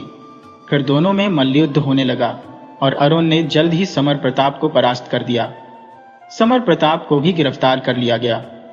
जब चंद्र प्रताप ने देखा कि उसका बेटा समर प्रताप भी कैद में आ गया है, तो उसने अरुण से कहा, मैं तुम्हें एक ऐसी बात बताना चाहता हूं जिससे तुम प्रसन्न हो जाओगे। मेरा और मेरे बेटे का जीवन बख्श दो। तुम्हारे पिता जीवित है और इसी जेल खाने में है। यह सुनकर अरुण को बहुत खुशी हुई। उसने कहा, अगर तुमने नहीं भी बताया होता तो भी मैं उन्हें जेल खाने में ढूंढ ही लेता, क्योंकि मैं अब जेल के सभी कैदियों को रिहा करने जा रहा हूं। केवल तुम दोनों को छोड़कर तुम्हें आजीवन कैद में रहना होगा। चंद्र प्रताप और समर प्रताप को उनकी करनी का फल मिल गया। बाकी उनकी रानियों और परिवार के सदस्यों को अरुण ने रिहा करवा दिया। वे अपने सोमनगर में वापस चली गई। राजा वीरभद्र जेल में पड़े हुए थे। सुगंधा ने उन्हें देखते ही पहचान लिया। राजा वीरभद्र सुगंधा और अरुण से मिलकर भाव विभोर हो गए। उनकी आंखों से खुशी के आंसू बहने लगे। उन्हें लगा कि अब वे कभी अपनी पत्नी और बेटे से नहीं मिल पाएंगे, लेकिन नियति को कुछ और ही मंजूर था। राजा वीरभद्र के बुरे दिनों का अंत हो गया और अब सब लोग मिल गए। अब राजकुमार अरुण का जीवन खुशहाल हो गया। राजा वीरभद्र ने एक बार फिर से अपने खोए हुए राज्य चंदनपुर पर शासन करना शुरू किया। लेकिन एक कहानी अभी बाकी थी जो अरुण के मन को अंदर ही अंदर कचोट रही थी। वह कहानी उसे अचानक ही तब पता चली जब उसकी सास रानी लेखमती अपनी बेटी चित्रा से रोते हुए कह रही थी, बेटी, ये सब किस्मत का खेल है। आज जब विपत्ति के सारे बादल छंट गए हैं और खुशियों की चमक हमारे सामने आकर मुस्कुरा रही है, तो कितना अच्छा लग रहा है। इतने समय से बिछड़े हुए लोग एक दूसरे से मिल गए हैं। ये सब मानो असंभव था, लेकिन भगवान की कृपा से यह हो गया और उनके खोए हुए राज्य के साथ साथ उनके पिता भी मिल गए, जिसकी कभी उम्मीद भी नहीं थी। भगवान मुझ पर भी ऐसी ही दया दिखा देते तो मेरी दुखियारी आत्मा को भी शांति मिल जाती। बेटी, मेरे मन को कभी संतोष नहीं मिला। मैं हमेशा अपने बेटे पराग के लिए मन ही मन रोती रही हो। कहीं से मेरा बेटा भी मुझे मिल जाता तो कितना अच्छा होता। चित्रा ने कहा, माँ, जो चीज होनी नहीं है उसके लिए रो रो कर दिल को क्यों दुखी करती हो? अगर पिताजी ने यह सुना तो वे भी दुखी हो जाएंगे। मुझे क्या दुख नहीं होता? जब मैं अपने भाई को याद करती हूँ तो मेरी आंखों से आंसू बहने लगते हैं, लेकिन इसके अलावा मैं और क्या कर सकती हूँ? अचानक वहां अरुण को देखकर माँ बेटी चुप हो गईं। लेकिन अरुण ने यह पहली बार सुना था और वह जानने के लिए उत्सुक हो गया। उसने जिद करके जब पूछा तो रानी लेखमती ने बताया कि राजकुमारी चित्रा से 2 साल बड़ा उसका एक भाई भी था। चित्रा के पिता महाराज चित्रकेतु शिकार खेलने जाया करते थे और जब लौट कर आते तो अपने शिकार की विचित्र कहानियां सुनाते, जिन्हें पराग बड़े चाव से सुनता था। कभी कभी वह जिद करता था कि वह भी उनके साथ चलेगा, लेकिन महाराज कहते थे, तुम अभी बहुत छोटे हो, अभी नहीं जा सकते। लेकिन एक दिन उसने बहुत जिद की और आखिरकार महाराज को झुकना पड़ा। वह उनके साथ चला गया। जंगल में जगह जगह पशु पक्षी देखकर और पूरे जंगल में घूमकर उसे बहुत अच्छा लगा। इसके बाद जब भी उसका मन करता वह जिद करता और चला जाता। एक दिन जब पड़ोसी राज्य के राजा ने तुम्हारे पिताजी को मदद के लिए बुलाया तो वे अपनी सेना लेकर निकल पड़े। उस समय तक पराग जवान हो चुका था। उसमें नया जोश भर गया था और वह अपनी जिद के आगे किसी की नहीं सुनता था। उसने अपने हमउम्र मंत्री के बेटे कृपाल को साथ लिया और शिकार के लिए जंगल में चला गया। मैंने उसे बहुत मना किया, लेकिन वह नहीं माना। उसके बाद वह वहां से गायब हो गया और फिर कभी नहीं लौटा। कृपाल भी नहीं लौटा। हमने उसे बहुत ढूंढा। महाराज ने अपने सैनिकों और गुप्तचरों को भी लगाया, लेकिन कहीं भी उसका कोई पता नहीं चला। तब से महाराज भी बहुत दुखी रहते हैं। ये कहानी सुनकर अरुण को बहुत दुख हुआ। उसने सोचा, मेरा राज्य चंदनपुर है और यहाँ का राज्य इन्होंने मुझे सौंप दिया, जबकि यहाँ का असली हकदार पराग है। अब मैं इस राज्य पर कैसे राजा बना रह सकता हूँ? मुझे उसे खोज निकालना होगा और अपने माता पिता समान सास ससुर को उनका बेटा लौटाना होगा, जिससे उन्हें मानसिक शांति मिल सके। इस तरह उनका उत्तराधिकारी भी मिल जाएगा।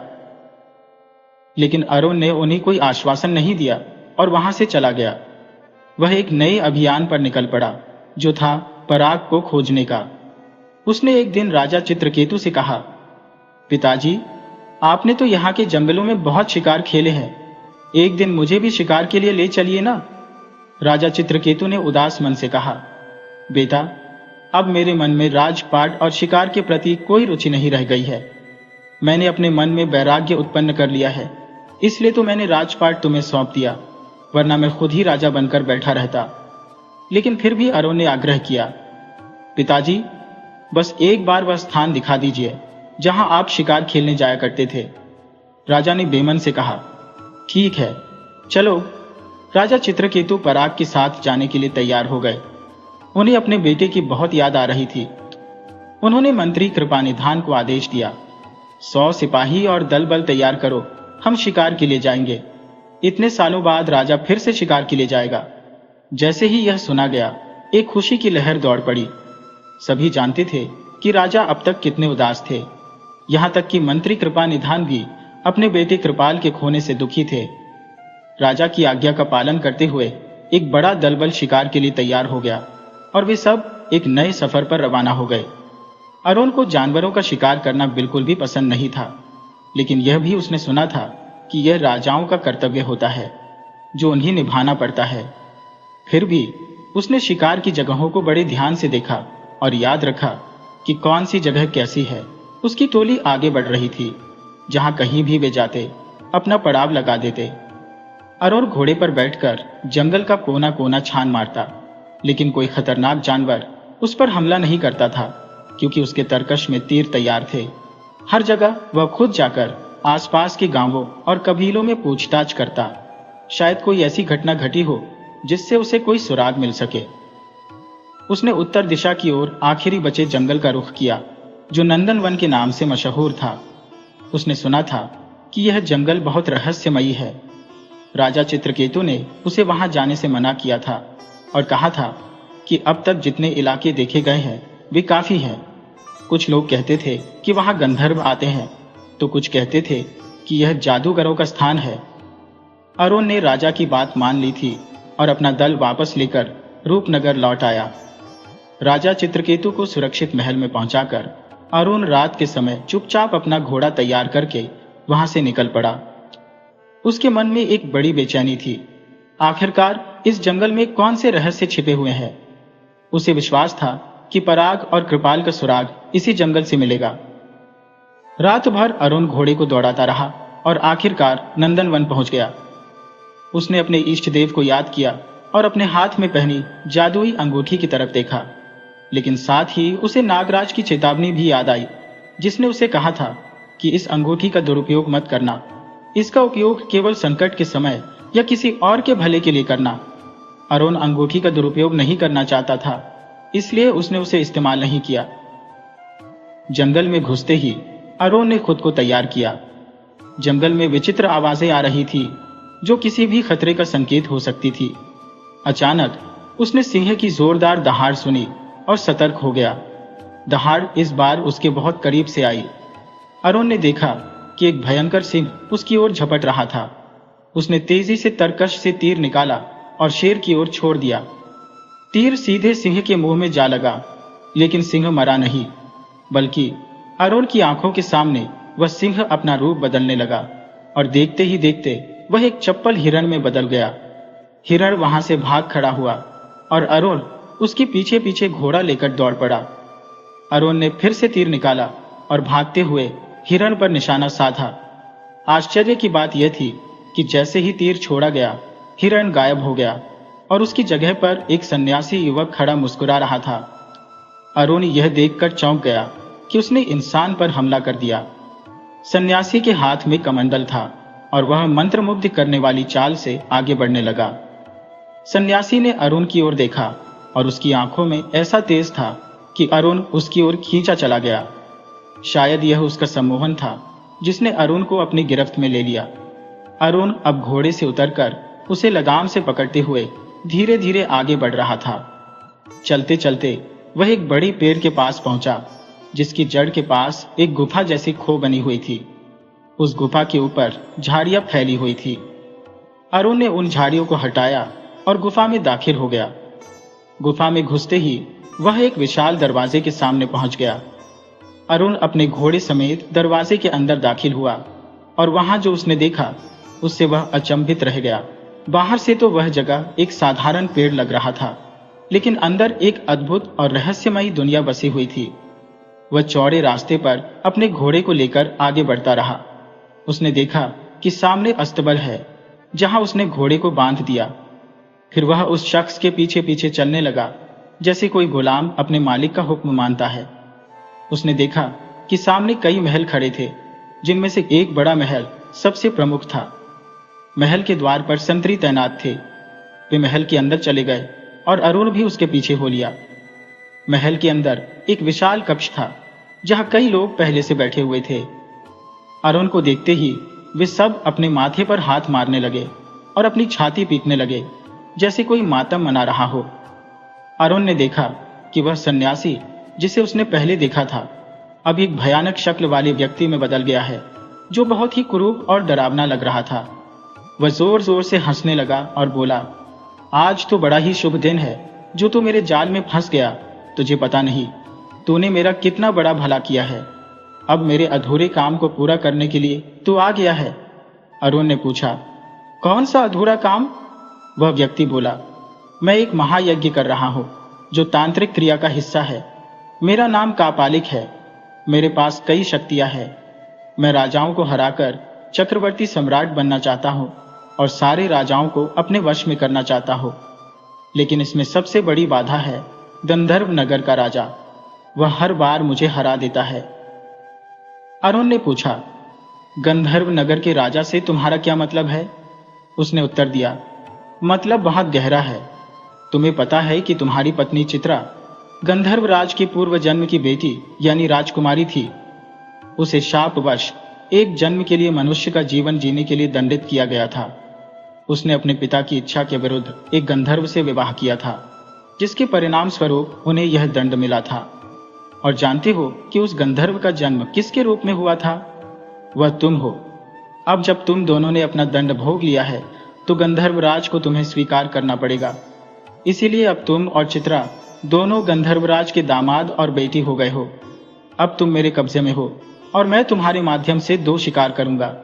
पहला, गंधर्वराज तुम्हें बचाने के लिए दौड़ता हुआ आएगा और दूसरा, मेरे 101 राजकुमारों की बलि पूरी हो जाएगी। वैसे तो मैंने 101 राजकुमारों की बलि पहले ही दे दी होती, लेकिन रूपनगर का राजकुमार पराग मुझे धोखा देकर भाग गया। अरुण यह सुनकर हक्का बक्का रह गया। उसने पूछा, पराग ने तुम्हें कैसे धोखा दिया? उस व्यक्ति ने कहा, दिन के समय मेरी शक्तियां कमजोर हो जाती है। वह मेरी गतिविधियों पर नजर रख रहा था और उसने मेरे 2-4 मंत्र सीख लिए। वह बहुत चालाक था। उसने जाल तोड़कर भागने का तरीका ढूंढ लिया, लेकिन वह अपने असली रूप में नहीं आ पाया। अरुण ने कहा, क्या तुम सच कह रहे हो? उस व्यक्ति ने उत्तर दिया, हाँ, मैं अपनी शक्ल बदलने में माहिर हूं ताकि पकड़ा न जा सकूं, और यदि पकड़ा जाऊं तो फिर से अपना असली रूप धारण कर सकूं। मैंने यहाँ एक राजकुमारी को भी बंदी बना रखा था, जिसे मैं अपनी रानी बनाना चाहता था, लेकिन वह दुष्ट पराग उसे भी लेकर भाग गया। लेकिन कोई बात नहीं, वह अब भी मेरी गिरफ्त में है। यहाँ चारों ओर मेरे जादू का जाल बिछा हुआ है, जिसे तोड़कर कोई भी बाहर निकलने की कोशिश करेगा तो पछताएगा। आज मेरा महायज्ञ पूरा हो जाएगा। उस व्यक्ति ने फिर से जोर जोर से हंसना शुरू कर दिया। कापालिक अपने अहंकार में डूबा हुआ जोर से हंसता हुआ बाहर निकल गया। उसने चारों ओर नजर दौड़ाई। वहां बैठे लोग जो रो रहे थे, उनसे अरुण ने बातचीत शुरू कर दी। उसने उनसे पूछा, तुम सब कौन हो? सभी ने अपना अपना परिचय देना शुरू किया। कोई कह रहा था कि वह फला राज्य का राजकुमार है, तो कोई अपने देश का नाम बताकर कह रहा था कि वह उस राज्य का युवराज है। ये सभी किसी न किसी बहाने से यहाँ फंस गए थे। कोई तो इस चालबाज हिरण के पीछे पीछे आ गया था। कापालिक तरह तरह के रूप बदलकर लोगों को सुंदरबन में फंसाकर यहाँ लाता था। अरुण ने पूछा, यह कौन पराग को जानता है? तभी उनमें से कृपाल ने कहा, मैं पराग के साथ ही आया था। हम इस दुष्ट के जाल में फंस गए थे। अगर इससे बचने का कोई तरीका नहीं निकला तो ये हमें आज ही बलि चढ़ा देगा। कृपाल के चेहरे पर डर साफ झलक रहा था। सबके चेहरों पर भय की छाया थी। यह उनकी आखिरी रात थी। अभी तक तो उन्हें इस बात की उम्मीद थी कि 101 राजकुमार पूरे नहीं हुए थे, लेकिन अरुण के आने से अब वह संख्या पूरी हो गई थी। अगर वे बाहर निकल भी गए तो उनका रूप बदल जाएगा। कृपाल ने अरुण को बताया, एक दिन मैं सोने का नाटक कर रहा था। मैं कापालिक की दिन की शक्तियों को देखना चाहता था। एक व्यक्ति बाहर निकला तो वह चिड़िया बन गया। कापालिक उसे सिर पकड़कर वापस ले आया। चिड़िया बनने के बाद उसे होश भी नहीं रहा था। कापालिक ने उसके ऊपर जल छिड़का और उसे फिर से उसके असली रूप में बदल दिया। लेकिन एक दिक्कत है, अगर कोई यहाँ से निकले और उसका भेष बदल जाए तो यह जल भी काम नहीं करेगा। हम लोगों के लिए यह तभी काम करेगा जब कापालिक मारा जाएगा। अब उनके पास ज्यादा समय नहीं बचा था और वे इस पर गहन विचार करने लगे। उनके दिमाग में कई योजनाएं आ रही थी, लेकिन कोई भी योजना इतनी प्रभावी नहीं थी कि कापालिक को मात दी जा सके। ऐसे समय में अरुण को अपनी जादुई अंगूठी याद आई। उसने जल से अंगूठी को धोकर कहा, हे सत्यराज, वासुकी की अंगूठी, इन सबको जादू के माया जाल से मुक्त कर दो। अचानक वहां भूकंप सा महसूस हुआ। जादू के घेरे को तोड़ने की बहुत कोशिश की गई, लेकिन अंगूठी असफल हो गई। इसका मतलब था कि अंगूठी जादू से लड़ने में सक्षम नहीं है। अरुण इस बात से घबरा गया कि उसकी जादुई अंगूठी भी कापालिक के काले जादू के सामने कमजोर पड़ गई है। दूसरी ओर नागलोक में राजा वासुकी अपने महल में बैठे थे। उन्हें सूचित किया गया कि आपकी दी हुई अंगूठी का जादू पहली बार असफल हो गया है और जिसे आपने यह अंगूठी दी थी उसे आपकी मदद की सख्त जरूरत है। इस अदृश्य संदेश पर वासुकी तुरंत खड़े हो गए और बोले, किसकी हिम्मत हुई मेरे हुक्म की अवहेलना करने की? नागराज ने अपने पुत्र सारंग और अपने बहादुर योद्धाओं को युद्ध का आदेश दे दिया। अंगूठी के निर्देश पर वे जादुई नगरी में तेजी से पहुंचे और चारों ओर से घेरा डाल दिया। अंगूठी अब फिर से नागराज के पास आ गई थी और महल के बाहर वह बेहतरीन तरीके से काम कर रही थी। इसी बीच कापालिक अपनी आवश्यक सामग्री लेकर वहां आ पहुंचा। उसने जब नागराज को वहां देखा तो उपहास करते हुए बोला, तुम्हारे आने से मौत सुनिश्चित हो गई है। देखना, तुझे मदद तो क्या, खुद का बचाव करना भी मुश्किल हो जाएगा। फिर दोनों के बीच भीषण युद्ध छिड़ गया। नागराज ने अपनी आग बरसाने वाली सांस छोड़ी, जिससे चारों तरफ आग की लपटें फैल गईं और कापालिक के जादू को जलाने लगी। कापालिक ने अपनी मायावी शक्तियों से पानी की बौछार छोड़ी, जिससे आग बुझने लगी।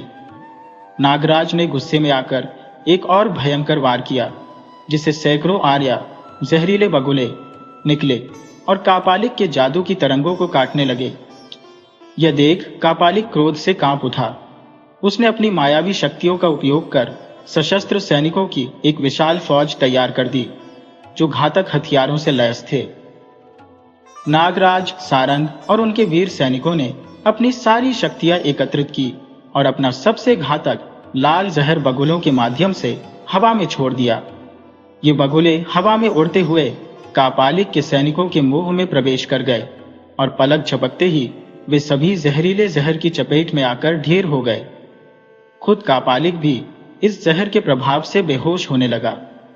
उसने अपनी संजीवनी शक्ति का उपयोग किया, जो उसकी सबसे बड़ी ताकत थी और जिससे उसकी शक्तियां दोगुनी हो जाती थी। लेकिन इस बार संजीवनी शक्ति का उपयोग करने के बाद भी कापालिक की जीवन शक्ति तेजी से क्षीण हो रही थी। उसने महसूस किया कि वह अब एक साधारण मानव की तरह कमजोर हो चुका है। जैसे ही कापालिक की शक्तियां कमजोर पड़ने लगी, नागराज ने सभी को बाहर निकलने का आदेश दिया। सब राजकुमार तेजी से बाहर भागे, लेकिन बाहर निकलते ही वे सब हिरण में बदल गए। कापालिक का जादू अब भी टूटा नहीं था और नागराज को इस बात की खबर नहीं थी।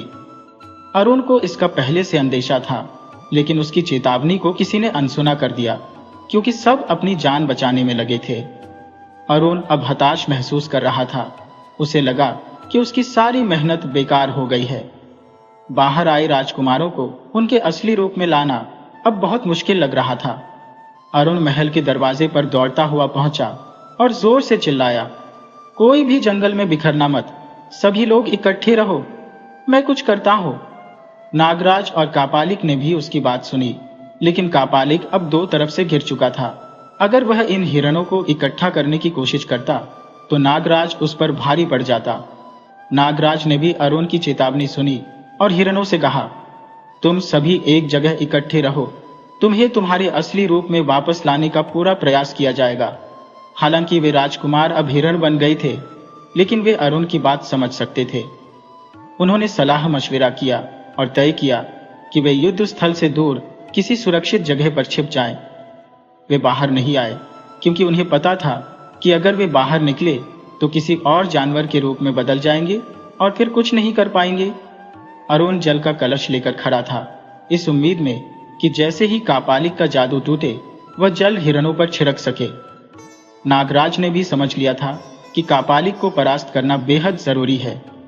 नागराज ने देखा कि कापालिक मरते मरते भी संजीवनी शक्ति से जीवित हो गया है, तो उसने अपनी योग शक्ति का इस्तेमाल किया। योग शक्ति से अदृश्य किरणों का जाल कापालिक के गले के चारों ओर लिपट गया और वे किरणें उसकी प्राणवायु को सोखने लगी। कापालिक अब दम घुटने से तड़पने लगा। उसकी सारी शक्तियां धीरे धीरे खत्म हो रही थी। पहले से ही कमजोर हुई उसकी शक्ति इस भीषण लड़ाई के बाद और भी क्षीण हो गई थी। आखिरकार कापालिक मरकर धरती पर गिर पड़ा। जैसे ही वह मरा, वहां मौजूद महल और अन्य सभी चीजें एक झटके में गायब हो गईं। चारों ओर सिर्फ पेड़ ही पेड़ थे और अरुण के हाथ में जल का कलश था। सबने नागराज का धन्यवाद किया और कहा, नागराज, आपने हमारे संकट के समय हमारी रक्षा की। नागराज ने उत्तर दिया, आपने भी हमारे इकलौते पुत्र की रक्षा की थी और हम इंसान नहीं, इसीलिए हम उपकार को मानते हैं। नागराज ने वह अंगूठी फिर से अरुण को दे दी और कहा, हम तुम्हारी ईमानदारी और सेवा भावना से बहुत खुश हैं। इस अंगूठी का हमेशा परोपकार के लिए उपयोग करना, तभी यह प्रभावी रहेगी। नागराज अपने सैनिकों और पुत्र सारंग के साथ वहां से चला गया। अरुण ने अब हिरणों को ढूंढना शुरू किया और जल्द ही वे एक झुरमुट में मिले। अरुण ने उन पर कलश का जल छिड़क दिया और एक एक करके सब धुएं के बादलों में गिरकर अपने वास्तविक रूप में वापस आ गए। सभी राजकुमारों ने अरुण की तारीफ की और अपने अपने राज्य को लौट गए। अरुण भी अब कृपाल के साथ अपने नगर की ओर चल पड़ा। जल का कलश कृपाल के हाथ में था, लेकिन उसे एक ही दुख था कि पराग कहीं नहीं मिला। पराग न सही, लेकिन उसने 101 राजकुमारों और कृपाल को मुक्त करवाया था, जो कि कम नहीं था। लंबी और थकान भरी यात्रा के बाद अरुण वापस अपने नगर आ गया, जहां उसके गायब होने से सभी लोग परेशान थे। उसे देखकर सब बहुत खुश हो गए। मंत्री ने जैसे ही अपने बेटे कृपाल को जिंदा देखा, उसकी आंखों में खुशी के आंसू छलक पड़े। जब कृपाल ने बताया कि अरुण ने उसे छुड़वाया है, तो मंत्री भावुक होकर अरुण के पैरों में गिर गया और कहा, आपने हमें नया जीवन दिया है। अरुण को देखकर बिल्ली उसकी गोद में आकर बैठ गई और तोता भी उसके पैरों के पास आकर बैठ गया। उसी वक्त कृपाल जल का कलश लेकर आया और बोला, राजकुमार जी, ये जल का कलश ले लीजिए, मैं तो आपको देना ही भूल गया था। राजकुमार अरुण को बहुत गुस्सा आया और उसने कहा, अब इस जल के कलश का हम क्या करेंगे? जब हमें पराग ही नहीं मिला तो ये बेकार है। यह कहकर उसने गुस्से में जल उड़ेल दिया, जो सीधा बिल्ली और तोते के ऊपर जा गिरा। वे दोनों उसमें भीग गए। इसके बाद जो हुआ वह किसी ने सपने में भी नहीं सोचा था। धुएं के 2 गुब्बार उठे और जब धुआं साफ हुआ तो अरुण ने देखा कि तोते की जगह एक सुंदर राजकुमार खड़ा था और बिल्ली की जगह एक अत्यंत खूबसूरत राजकुमारी खड़ी थी। यह देखकर अरुण चौंक गया। राजकुमार पराग और राजकुमारी रत्नावली, जो कि पहले तोता और बिल्ली थे, अब असली रूप में खड़े थे। कृपाल ने अरुण से कहा, ये तो हमारी राजकुमार पराग है। यह सुनकर अरुण की सारी मेहनत सफल हो गई और उसकी खुशी का कोई ठिकाना नहीं रहा।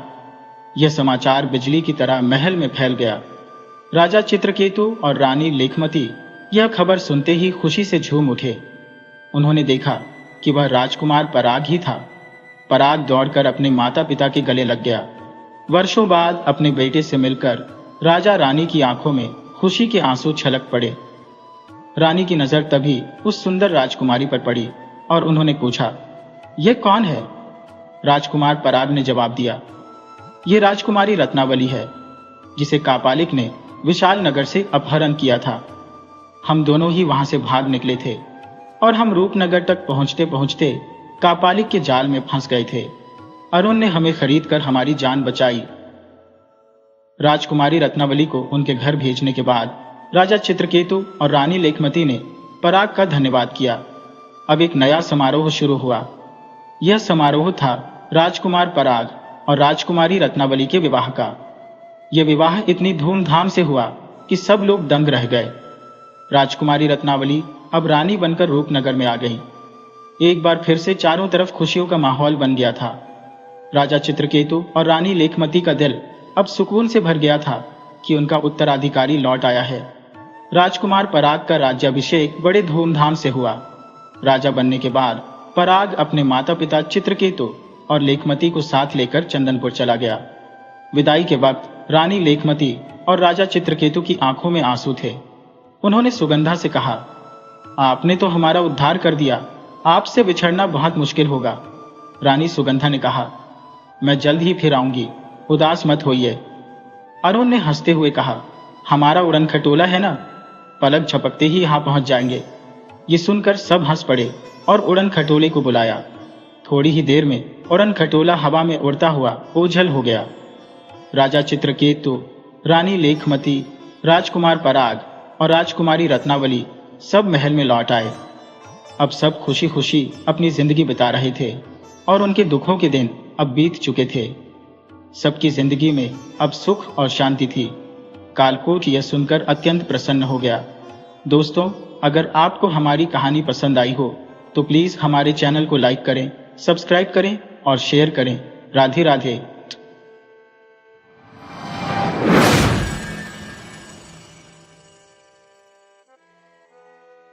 वीडियो अच्छी लगी हो तो इसे लाइक करें और ऐसी ही मज़ेदार कहानियों के लिए चैनल को सब्सक्राइब करें और बेल आइकन दबाएं। ज़्यादा से ज़्यादा अपने दोस्तों को शेयर करें। धन्यवाद।